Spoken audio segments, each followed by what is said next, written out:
Divided Memories now continues.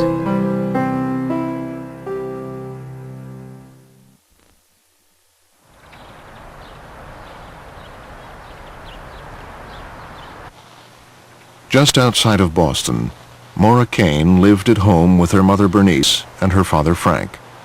She was 22. It started a few years ago because I was very unhappy. I had depression so badly that I was in bed most of the day. And I went to a women's meeting, a Christian women's meeting, and the speaker was a victim of abuse. She remembered it. She was a victim of all kinds of abuse. And she told the audience that there were probably many in the audience that had no remembrance of the abuse that happened to them, and that it would start to come back to them. And it was just like a light shone. And it was like an understanding, oh, it must be me. And that's when my emotions, everything, started to go haywire.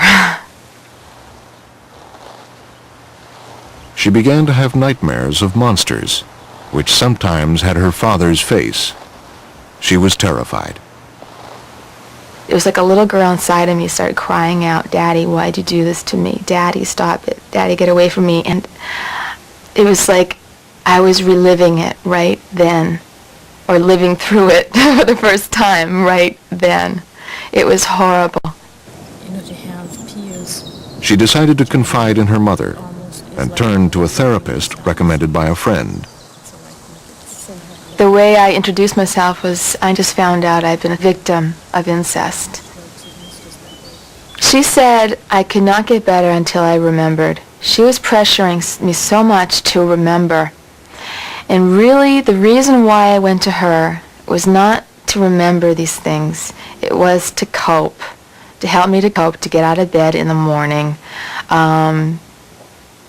to even get me in the shower. I even hated taking showers at that time. It was just a dread for me. Just to help me day-to-day living. We never focused on that. It was memories. Memories. And it was a month after I started with her. She told me that I was well, that I was doing really well, I was strong, and that the next step was to confront my father. I said, I'm not ready to confront my father. I mean, I'm hurting and I need help. And she said to me that she couldn't work with me anymore until I did. That would give us something to work on. So I felt desperate. She waited till her father was away on a short trip to send him her letter. My first reaction was just total shock. I was really afraid when I read the letter that she had, gone round the bend. I mean, it was scary. It wasn't her. It was just totally unreal. So I called Bernice, and instead of getting a reaction, I thought I'd get the reaction of shock and dismay that I had, and instead it was kind of a silence on the other end. And after 30 seconds or so, I realized that, in fact, I think I said it to her. I said, you know about this. You know about the letter, don't you, Angie? She said, yes. I don't know if I really believed it. I knew I had to support Maura. There was doubt. There was doubt. He was home in his house. I was home in his house. We both didn't work. It was so difficult for both of us. I was in the middle of everything. And it was hell, because he'd be crying on one side, she'd be depressed and crying on the other, and I had to be the one to keep things going. In pain and unable to talk to each other, Frank asked to talk to his daughter's therapist. Maura agreed. I asked her, why do you think Maura was sexually abused? And she said, Maura has the symptoms. And so, what symptoms? What are you talking about? And she casually said, well, I can't discuss them because of patient confidentiality. And I spoke to her about other things in Maura's life that she didn't seem to be aware of. You know, well, like Maura had counter on this young man. I think she was really seriously considering him to marry. He was a dancer like her.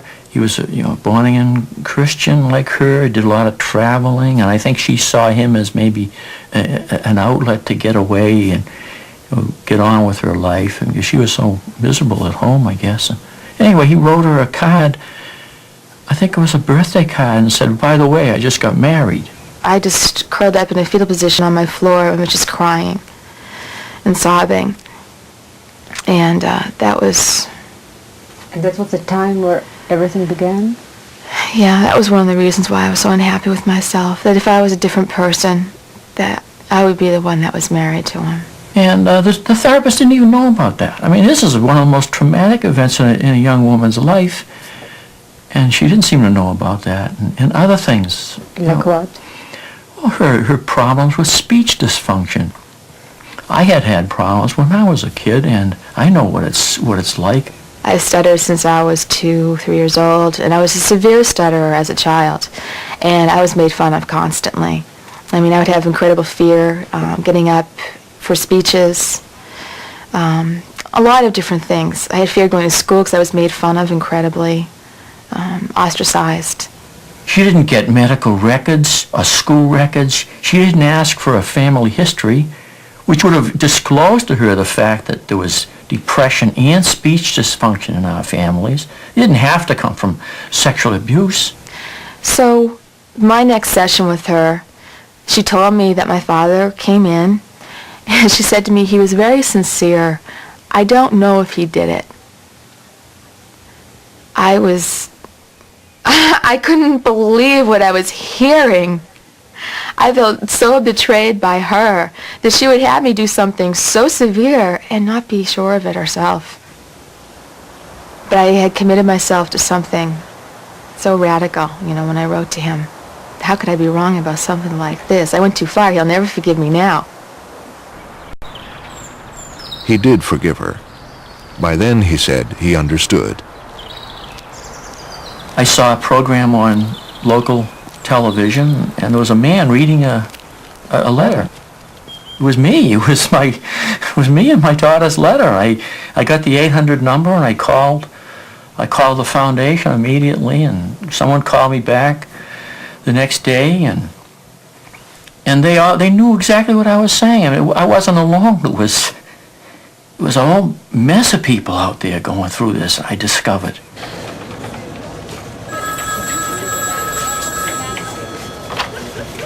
Good morning, FMS Foundation.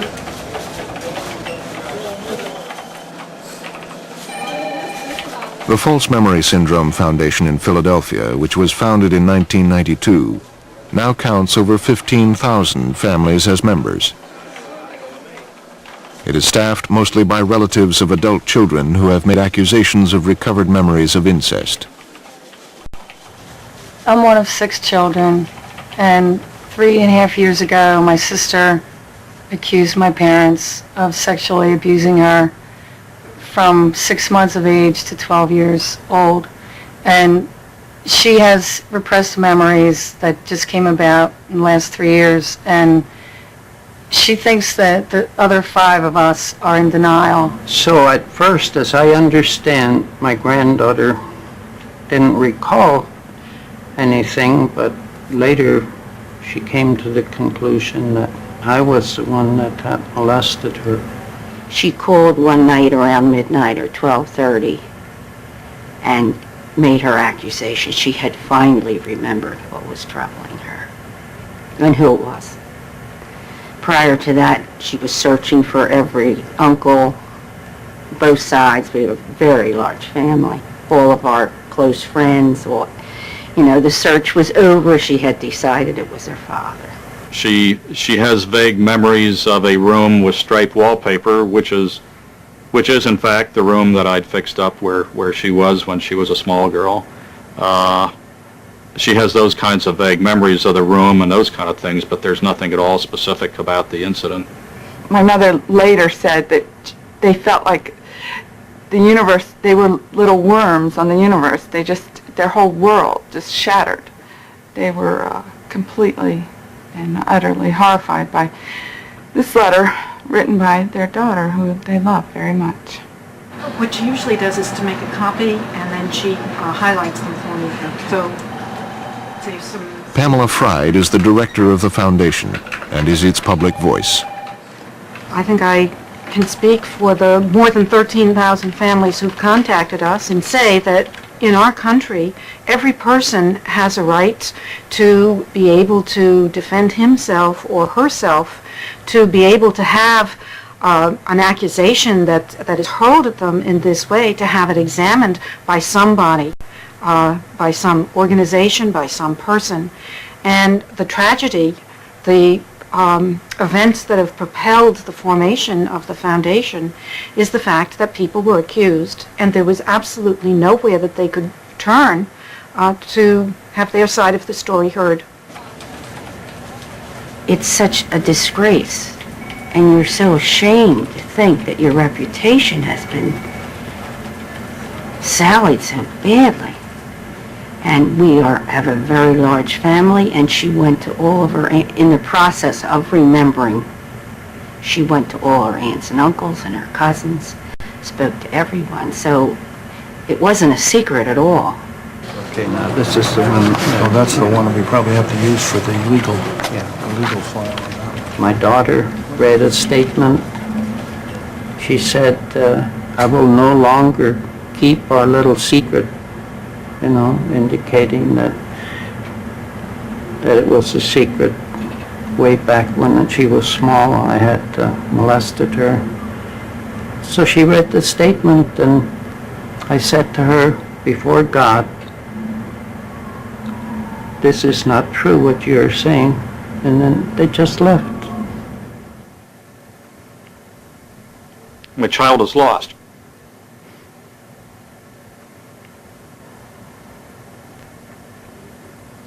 And she needs help. And I feel powerless to be able to help her. And I write her notes, and cards from time to time, at Christmas, birthdays, Easter, notes, letters, and it's only been in the last month or so that I've gotten any kind of a formal response back from her, and that was the message basically was don't try to see me, don't try to call me, respect my boundaries. On that issue, because I find myself dreaming about my father quite a bit and trying to make sense of some of those dreams. David Kaloff, a therapist and survivor advocate in Seattle, is unimpressed by the family's sentiments.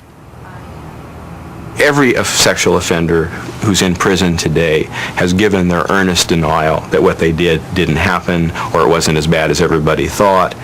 Sexual offenders have the capacity to turn the tables, to make it seem as if they're the victims and their victims are the perpetrators. This is well documented in this field.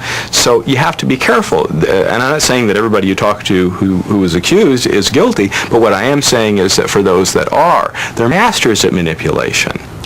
I think that there's a very small percentage of people in the FMS who absolutely did not in any way abuse their children. I think the number is likely to be very small. What we know about perpetrators is that on the whole, perpetrators start out by saying, I didn't do it.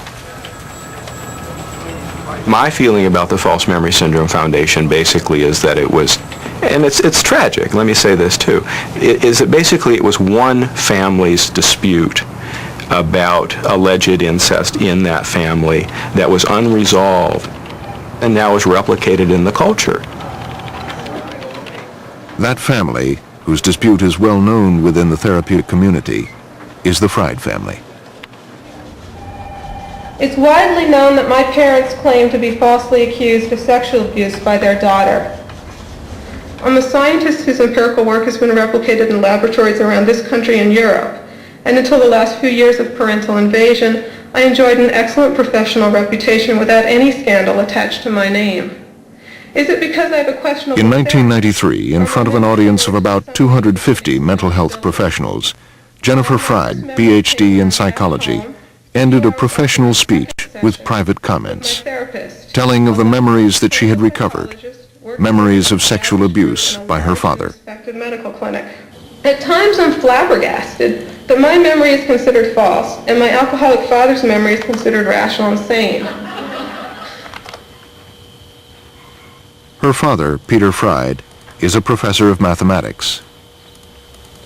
It started for us the morning of, I think it was a Thursday morning, when we had arrived the day before at our daughter's place in Eugene, Oregon. She and her children and husband left early that morning with the story that they needed to go to the doctor for an ear infection in one of the children. And a couple of hours later, we were summoned to the phone, and her husband told us that we were to leave Eugene, that they had booked flights for us on an airplane, and that Jennifer now remembered having been seriously abused by me as a child. It was quite an experience to get a phone call like that. Peter and Pamela Fried met when they were children. They became stepbrother and sister when Pam's mother married Peter's father.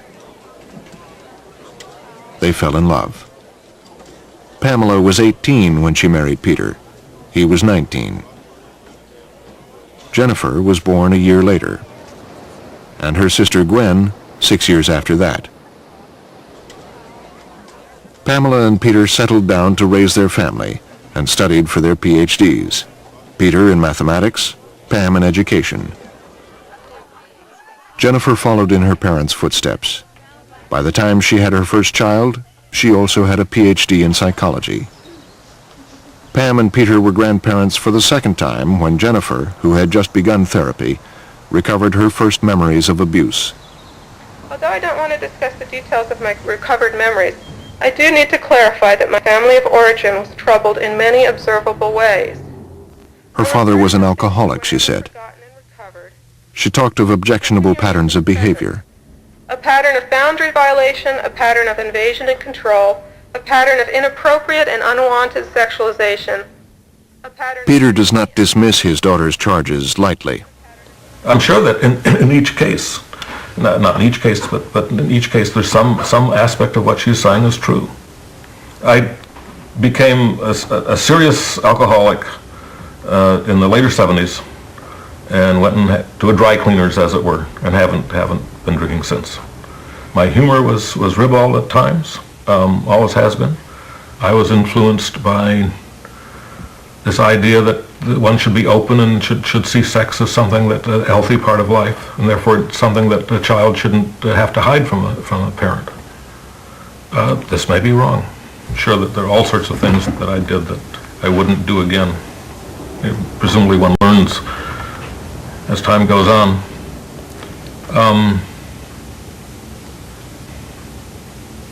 But there's nothing that I did that comes close to warranting an accusation of sexual abuse.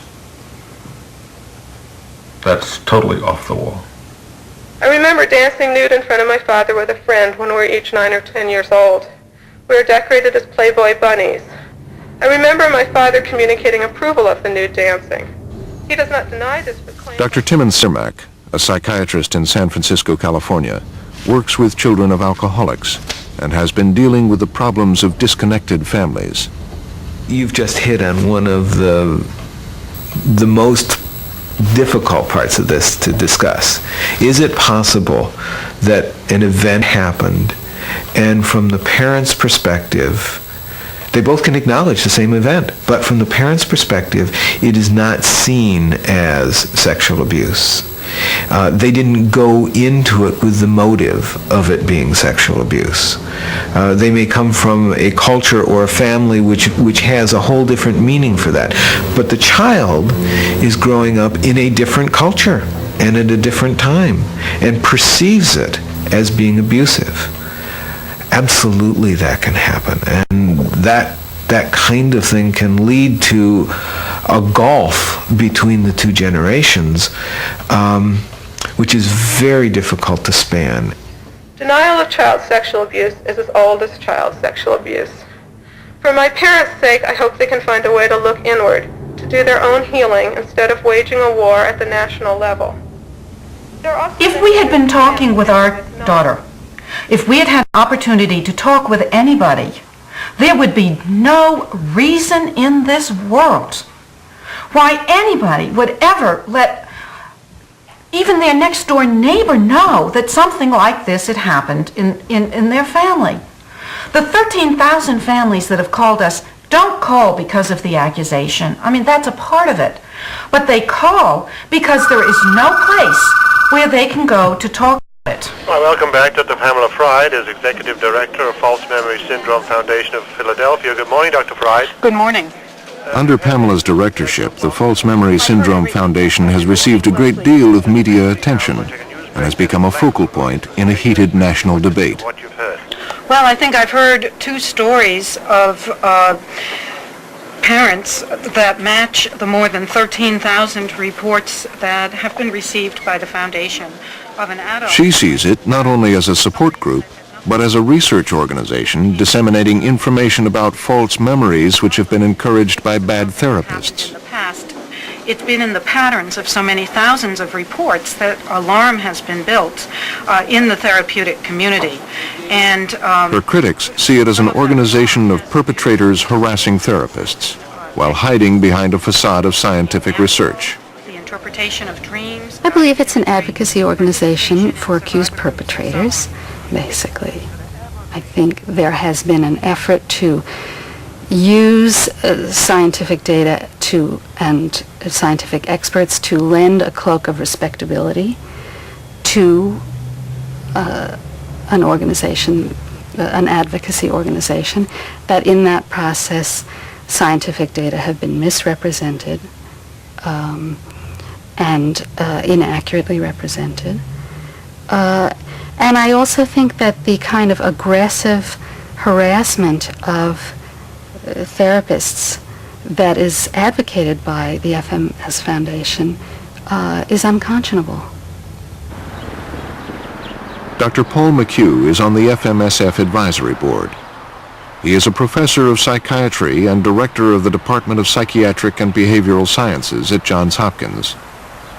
I believe that the False Memory Syndrome Foundation is a very important group of people identifying case after case where things have gone wrong. They have not taken the position, however, that all cases are wrong, that all ideas about child abuse are false ideas or anything of the sort.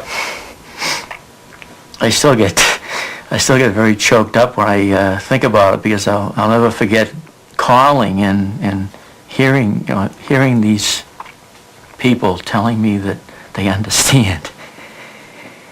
And I met the people in the office, and I met a lot of the families. I've been active locally. I've met people in the New England chapter. It's an awful thing to say. There's a New England chapter for this. There's several hundred families in New England. FMS saved my life. There's no question in my mind about it. I'm indebted to them for the rest of my life. For 2 solid years, I cried. If I wasn't seeing a client, I cried. And I really thought I was dying. I thought I was dying. And then I found out about it, became active in it, and found other people with similar problems and more problems, and lost more children. And we support each other. Did anything good come of the foundation of the FMS? No. Nothing. Nothing. Nothing. I think that is absolutely the most unhelpful way to go about addressing these issues possible. For the parents? For the parents, for the children to come, for society as a whole. I think that being hostile, insulting, attacking, disrespectful to not only their own children, but to the vast number of survivors who are genuinely attempting to heal their lives and to make a better world for children in the future. Having this kind of an organization, I think, is absolutely damaging, and I don't think that any good comes out of it. The survivors I work with, many of whom always knew about their abuse, not all of whom are people who recovered memories, are terrified and terrorized by the existence of this organization. It scares them, it angers them. People who've always known what happened to them still feel as if they cannot be believed. And so False Memory Syndrome Foundation creates a social climate in which these people, for whom False Memory Syndrome Foundation says that they have concern because they talk about the real sexual abuse survivors, these real sexual abuse survivors feel devastated and attacked. We're not talking about somebody's feelings here. We're talking about the most serious criminal accusations that could possibly be made. When people are accused of child sexual abuse, they lose their jobs, they go to prison. Their lives are totally devastated. When people are accused of murder, they generally get a chance to have a trial, to at least present some evidence about what had happened. We're dealing with a phenomenon in which people are accused. They are not allowed to talk to the accusers. You can't sit and wait and have the word get around that you are a pedophile and expect to continue to hold a job as a professor in a university or anything else.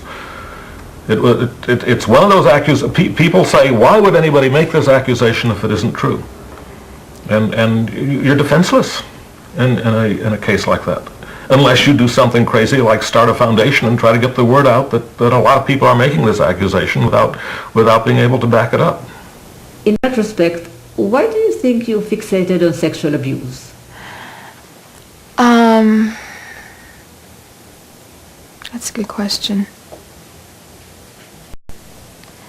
I guess because the issue has been so much centered on sexual abuse, and how sexual abuse causes so many kinds of emotional problems, every kind of problem imaginable. And there, in the back of the book that I had read, there was a list of symptoms, and it was like a check mark. I think I checked off almost every single one of those. I was like, bingo, this is sexual abuse. This is what happened to me. Jan Hawken, a clinical psychologist and a professor at Portland State University, is currently writing a book about the social issues of repressed memories of sexual abuse. There are a whole range of experiences that I think contribute to why so many women are responding to either the testimonies in the literature of child sexual abuse and incest, or therapists who are probing for this or suggesting it to their patients. It's not just that therapists are implanting these memories, planting dirty thoughts in women's minds.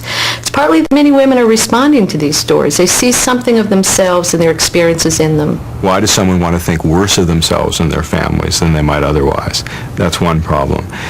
Why would it be sexual abuse? Why wouldn't they just have a false memory of having been physically abused or yelled at constantly? Why sexual abuse? Why would someone want to pick sexual abuse as a false memory? I can't imagine why someone would want to do that. To say that sexual abuse is such a horrible memory that why would anyone want to recover it, I think misunderstands the power of this explanation for women. For one thing, the sexual abuse explanation, if not literal, is a brilliant figurative metaphor for the abuse that many women do feel they have experienced in society, for their powerlessness, for their vulnerability, for things that have happened to them over their lives that they could not explain, but that occurred to them because they are women living today in modern America. It's a lightning rod for all of the unarticulated frustrations and pains that many women still suffer. Believing that you're an incest victim also allows you to remain a child. And I think that's another explanation for why sexual abuse has become such a popular diagnosis. The recovery movement infantilizes people. It calls us all adult children. I mean, what a ridiculous phrase, adult children. Being a child means not being responsible. Being a child means being innocent. Those are very appealing characteristics for a lot of people. People would rather be nuts than have been sexually abused, because being sexually abused as a kid is very shattering to your view of the world. It's profoundly shattering to your view of yourself. It leaves people feeling damaged and wounded. It makes sense of some things, but it's not a happy making sense. No one is happy to discover or to come emotionally to terms with the fact that the people they cared most for in their lives and needed most in their lives treated them horribly. Most people would rather believe anything than that. What this misses is the problem of ambivalence. It only speaks to one side of the ambivalence, or one side of the conflict. Yes, on the one hand, most of us grow up with wanting to preserve ties to the people that have taken care of us along the way and protecting them. And there's some evidence that abused children are even more apt to protect their parents. On the other hand, there are also desires to escape the control and power and authority of parents, and particularly in a culture that supports people breaking away from parental authority, normalizes it in a sense. It's at Genesis in Philadelphia that all the issues of family, the recovery movement, and repressed memories of sexual abuse come together most dramatically. I've watched you go through an awful lot. I think that you are incredibly strong and capable. I'm glad you're doing it. Detachment from one's family of origin is an essential part of the Genesis philosophy. Really? I haven't seen my parents in 3.5 years. I detached from them after some memories of abuse came up. I didn't think I would ever have to detach from them. Pat had talked about detachment, and I thought, well, I'll be one of the people that doesn't have to. And after memories of abuse came up, it was my choice. I knew that I needed to get away from them. I knew I was very emotionally hooked to them. Carol's parents remember the day they received her letter of detachment. I was so pleased to see that she was in touch with me, but little did I know what was in the letter. She said we were a terminally ill, totally dysfunctional family, and that she didn't want to raise her children the way she was raised. It's like a big deep hole that's there that nobody can fill until she comes back. And as long as she's with Genesis and they keep telling her what to do, I don't know, it could go on and on and on. People say, what's the biggest criticism of your method? And I said, detachment. Detachment is something that's important to separate and individuate from one's parents or some other addictive person that they're involved with. And then they have to deal with something that addicts totally hate, and that's the ability to be alone. I was given the option by Pat of spending about 5 months alone. And it was absolutely terrifying for me, the thought of it. Alone without? Basically without people, without friends, without my husband, without my children.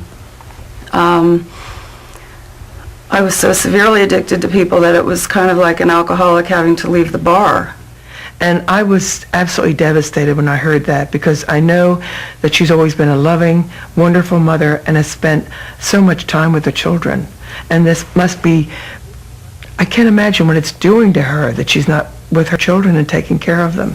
I hope that it can work out, that we can all live together again. That's my goal. You see the children now? Not yet, but hopefully soon. How long haven't you seen them? About 8 months. Yeah, it's been very hard. It's been 4 years since I've seen them, and I can't imagine what they're thinking, where we are, why we've deserted them. But you know, I don't blame Carol. I don't think she's meant to hurt us. I think that's far from her mind. I think she's just gotten into this, and she's gotten brainwashed, and I think her free will, and everything's been taken away from her. She does everything they tell her to do. And unfortunately, when the parents don't have really information about what dysfunctional families are about, or even what our therapy is about, or whatever, they of course blame us, and blame us rather than thinking their adult children are making their own decisions. I detached from my family, did not see them for 5 years, did not communicate with them for 5 years. Was it helpful? Absolutely. If I didn't detach from them, I would always be going to them saying, what should I do now? What decision should I make? Detached from your mother? Yes, I did. About 2.5 years ago. But how did you do it? I did it by writing her a letter, but that came after several conversations in person, over lunches, trying to tell her that I needed to be doing what I needed to do. I needed to go my way and find out what was wrong with me. And she was very resistant to that fact. I remember at one point I used the term of, I felt that we had a severely dysfunctional family, and she was, if I hear that word one more time, I'm gonna throw up. But when I pictured, I think of myself as I was on this sort of life raft, out in the middle of a storm, and there's all these things holding it down, and it gets to a point where it's either me or the dysfunction. I'm going to either get swallowed in the disease, which I was, or get out. And it's like I took out my machete, and I'm cutting the ropes. It's like, I need to take care of me. I think when you were asking us earlier, what is it that makes us so good?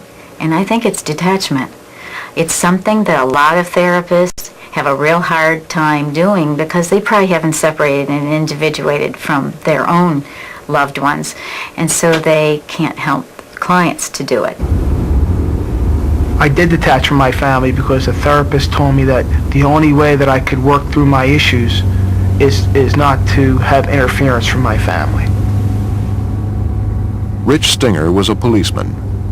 He became a patient at Genesis after his wife Kathy started therapy there. They had been married for 4 years and had a son, Jake, when Kathy became depressed and began her treatment. Soon, Rich was told that he too needed treatment in Genesis. I was told by the therapist that if I didn't resign myself to this therapy, that Kathy would divorce me and that I would have little or no contact with Jake. So Rich went into therapy and detached from his own family, who were upset and bewildered by his action. He says he tried his best to be a good patient. Initially, I would say I was the model client, kept all my appointments, did what they told me, paid my bills, the whole thing. But after a year, things weren't any better. I was contacted by Kathy that she wanted a divorce, and had contacted a lawyer and had a divorce complaint drawn up. Even though you went to therapy? Yes. Why was that? Well, I asked her that, and she said that's what Pat told her to do, and that if we worked things out and if we got divorced and things worked out, we could always get remarried. Detachment with couples is necessary for lots of different reasons, or it could be for lots of different reasons. One could be that one of the spouses chooses to keep the addictive lifestyle going. Another reason could be that the couple is so enmeshed, and that meaning that they are so dependent on each other that they really can't do their individual work without getting more enmeshed with the couple, with the other person. And so at times we do recommend that they do have some detachment for a period of time while they're working on their individual issues. So how long have you been apart? Good. I mean, we detached. 5 years? 5 years, yeah. 5 years, yeah. Absolutely. In one way or another. We were detached under one roof, and then Peg went out of the house, and I lived alone in the house, and she lived in an apartment, and then we sort of reversed roles, and we're still not living together. We're still getting to know each other, going carefully. Did you detach from each other? Yes. Yeah, that was a good one. Did we ever? How did it happen? We had an in-house detachment for a while. What does that mean? That means that we slept in separate bedrooms and didn't speak, which wasn't anything too new. We would go for months giving each other the silent treatment anyway before we got into therapy, so. How long have you been detached? About a year and a half. Are you together? No, we're divorced now. We're legally separated at this point, but we're just waiting for the paperwork. Do you live alone? Yes. Well, I'm detached from my husband. We have an in-house detachment, so he's there, but we don't have a relationship yet. Is the detachment for almost everybody, would you say? Everyone. I don't know anyone that didn't detach from someone. Everyone detached from someone. Everyone. That I knew. And they might say that's not true, but everyone that I knew detached from someone. Whether it be their parents or their husbands or their kids even. Everyone did. Everyone. Except me.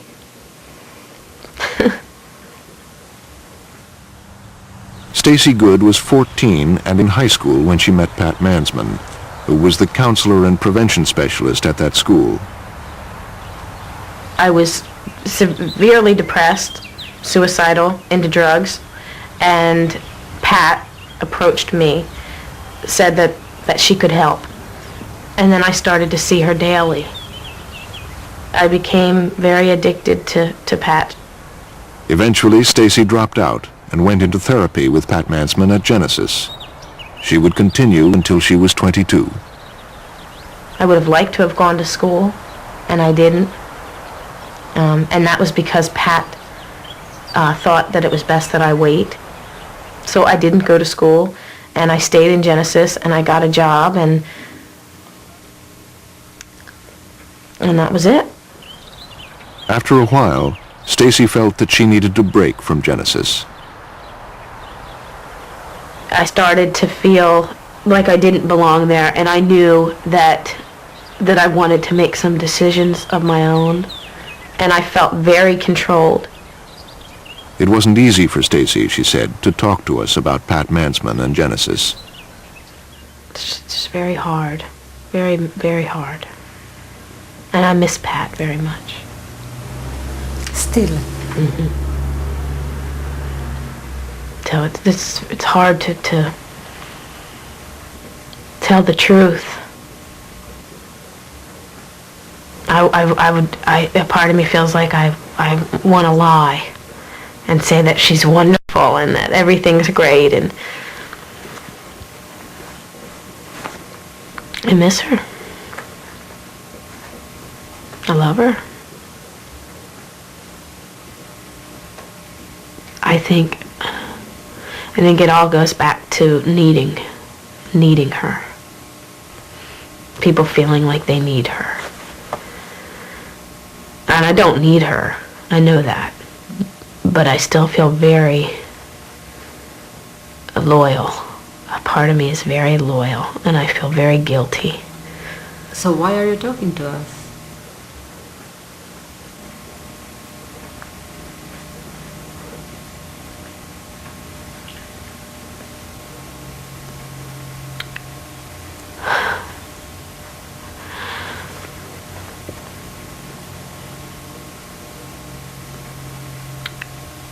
Because it's wrong. Because it's only hurting people. Me, parents, clients. Yeah, with the stuff with Peg going on. The clients we met there regard Genesis as their psychological lifeline. At around $75 a session, they participate in as many sessions as they can afford. Most of them find jobs nearby, so they can be as close as possible to the therapists and to each other, to what they call the network. Our whole concept of networking is a very unique concept. It's a laboratory where the clients can practice their new healthy skills. And because we have a society that's so overwhelmingly dysfunctional, it's very hard to practice those healthy skills out in society when they are not really secure in the skills. And I wanted so much for you to come back in my life. And the really beautiful part of it is that's what happened. That you came back and you let me in. One of the skills is affirmation and encouragement of each other. And I love the fact that you and I have so much character defects in common. We can really compare defects and enjoy ourselves with it. That's so But much not fun. everyone felt included. It helps me to be I was really afraid to confide in other people who were in the network because it was like a system of rats. Because if you told somebody what you really felt about the therapy process, or if you expressed some sort of doubt about the therapist, that person would immediately run back and tell the therapist, hey, you know what Rich said? Rich said X, Y, and Z about you. And then the therapist would call you in and ream you out. They're coming to us because they want to get better. And if they're not willing to do things that will help them get better, we will not continue with them in therapy. And that was the big threat that they used against you, both therapists. We're the only thing you have. We're your support system. I just want to tell you, I'm real delighted to see how far you've come. You're a real special lady. Thanks. Thank you so much. Absolutely. When you take everybody out of our lives that means something to us, we're children. So Pat and Pat come in as our parents. And they knew that. They knew that if they got rid of our mothers and our fathers and our brothers and our sisters and our husbands and our wives and our children, that we would become children.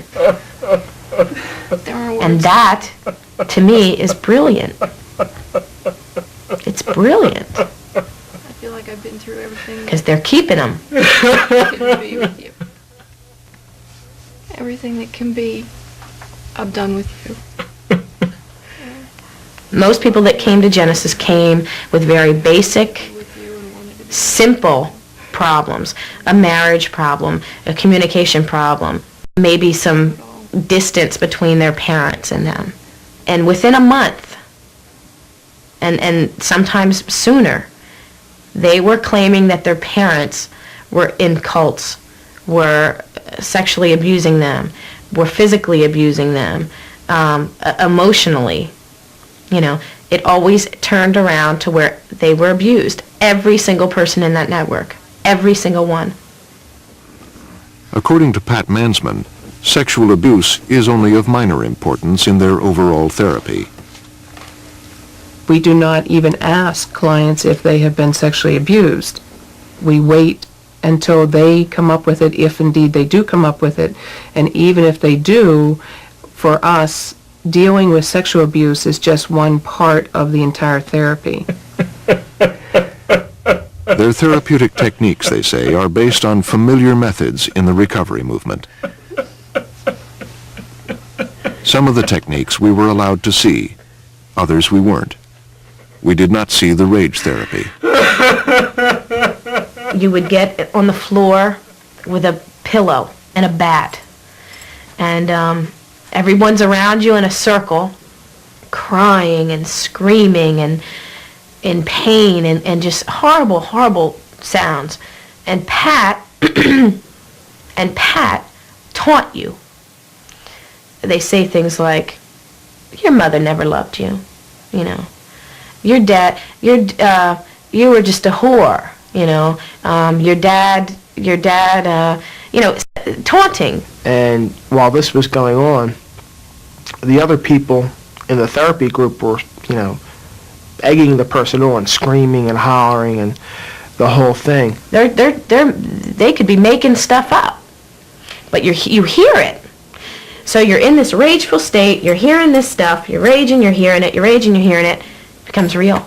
It becomes real. Sometimes I sat there and said, am I the only sane one here? Am I the only one that my dad didn't molest me, or my brother didn't molest me, or what? Because I know those things. I know in my heart that those things didn't happen. But I just felt the pressure from the therapists and the pressure from other clients. I know what it felt like for me. The one time I did it on my mother. The one time she got me on that mat to beat my mother. And I was supposed to beat my mother's head in. That's what they're yelling. Crack her head open. Beat her head in. You know? And I see my mother's face. And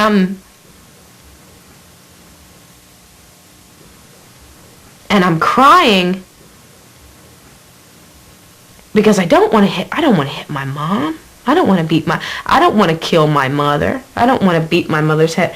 But I couldn't stop. And they were saying stuff, and I could see my mother. I could see her there. And I beat her and beat her and beat her. And I wasn't even angry at her. You know, and I believed what they said for that few minutes. I hated her.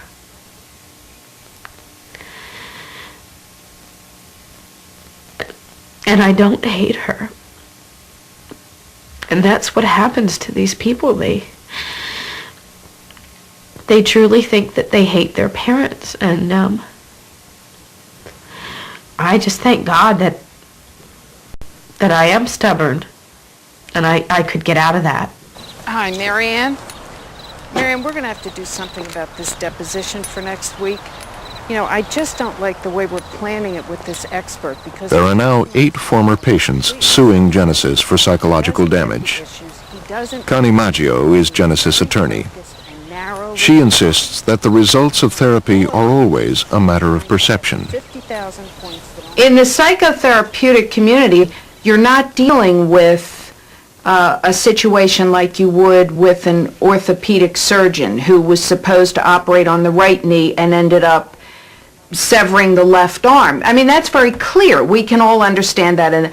But more in the psychological realm, we're really looking at one person reacts to what has been done in a particular way, another person reacts in a very different way. I feel like I'm happy for the first time in my life.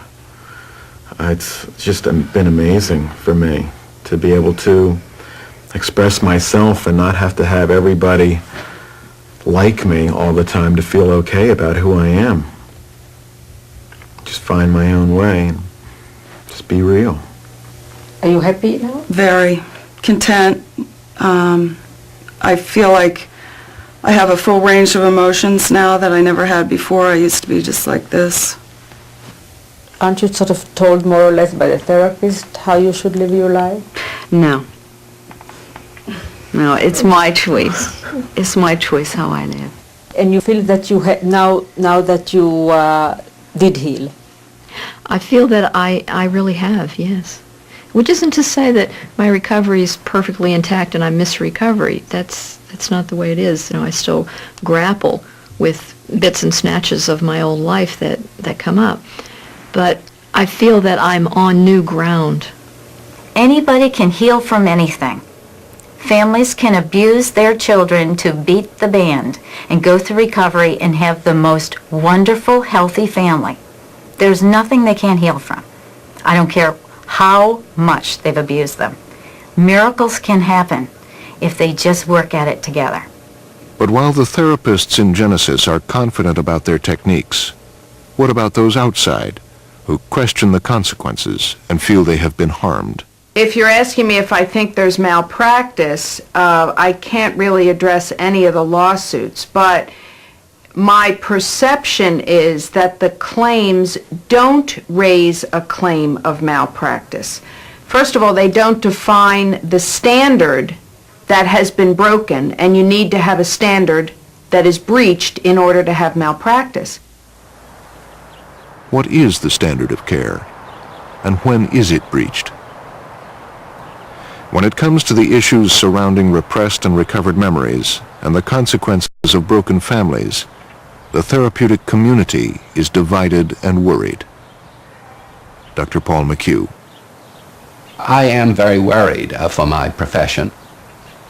When it comes to psychotherapy itself anyone can practice it and claim to be effective in many states. There's no licensing requirements. You can go out and say, I am a psychotherapist, and start practicing it.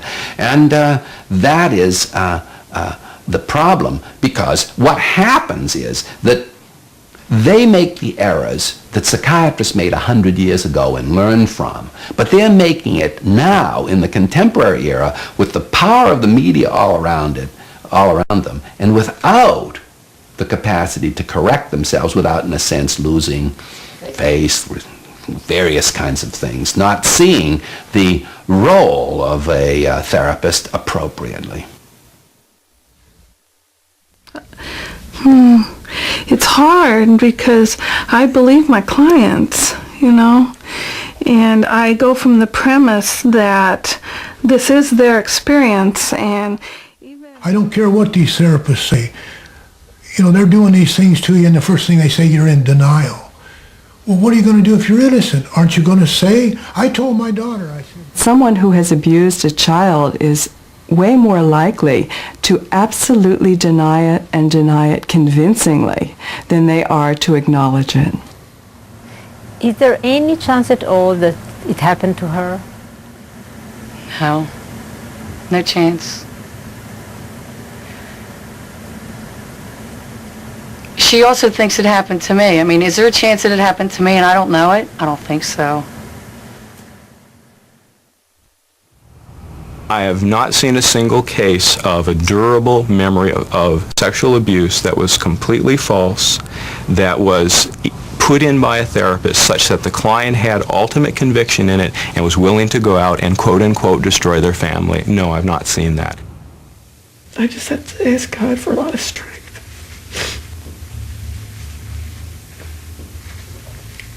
And Carol's not going to be there, and I'm going to miss her.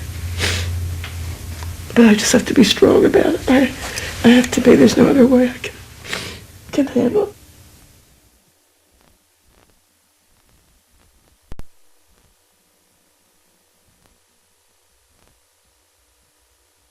And now an update on last week's program, The Hunt for Memory. As part of our program, we covered the story of Eileen Franklin, whose recovered memory was instrumental in convicting her father of a murder 20 years prior.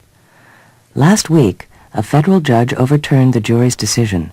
One of the reasons stated for his reversal was that the jury had not been informed that the details of the killing recalled by Ms. Franklin had all been reported by the media.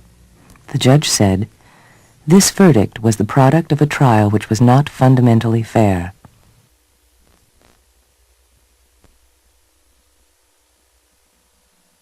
And here are some viewer responses to last week's program. Dear Frontline, I was astonished by your recent program entitled Divided Memories. Obviously, many cases of child abuse are indeed authentic, as evidenced by physical examinations, corroborating testimony, and other factual evidence. However, when factual evidence becomes irrelevant, there is no longer a need to separate real victims from imagined abuse, nor real offenders from the innocent. Sadly, this serves to delegitimize the plight of child abuse victims. If psychology is indeed a science, then discovering the truth should be the ultimate goal. Sincerely, Kent Veron, Gonzales, Louisiana. Dear Frontline, how long will I be haunted by the face of the beautiful young woman, Kate Rose? I am devastated by her transition from an accomplished singer to a lonely, lost person with no family, no career, no self-value, totally convinced of the truth of her demons. I think of who she might be now had her therapist helped her to become whole, included the family, helped the mother to release her anger and express her love, and helped them all to understand the family dynamics. Sincerely, Cynthia Knudsen, Falmouth, Massachusetts. We watched Frontline this week hoping that finally this memory retrieving type of therapy would be exposed for the terrible wrong it's doing to families. However, we felt there was too much encouragement for this type of therapy. Whatever happened to the oath, do no harm, which counselors should be aware of? Parents are dying of broken hearts, and siblings are angry that their cherished memories have been tarnished.